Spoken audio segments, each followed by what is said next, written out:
আসসালামু আলাইকুম। আজ রান্না করতে এসেছি চিতল মাছ। তো চিতল মাছের কাটিংটা দেখুন। চিতল মাছ রেডি করা খুব কষ্টের ব্যাপার। বাজার থেকে রেডি করে এনেছি। তো প্রসেসিংটা দেখাই।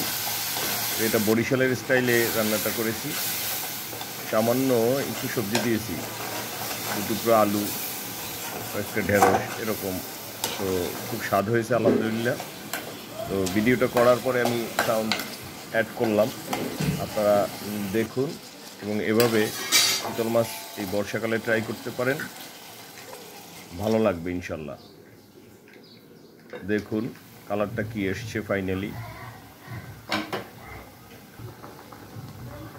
এখানে এভাবে দিয়ে কিছুক্ষণ রেখে যখন ঝোলটা কমে যাবে, এরপরে নিবু আছে, ঢাকনা দিয়ে রেখেছিলাম। তারপরে ফাইনালি তোলার আগে সামান্য জিরের গুঁড়ো ছিটিয়ে দিয়েছিলাম। ঢেঁড়সগুলো কিন্তু আস্ত রেখেছি এবং আলুর কাটিং এবং ঢেঁড়সের কাটিংয়ের ধরনটা দেখুন। এভাবেই কাটিং করতে হবে, গোল গোল চাকচাক পয়সার মতো করলে আলুগুলো তাহলে কিন্তু হবে না, ঢেঁড়স কেটে দিলে কিন্তু হবে না, তাহলে কিন্তু খাবার নষ্ট হয়ে যাবে। এবং মশলাটা যেভাবে দিয়েছি এভাবেই দিতে হবে। ফাইনালি এরকম কালার আসছে। এটি কিন্তু যে কোনো ধরনের মেহমানের সামনেও দেওয়া যাবে। অসাধারণ ছিল।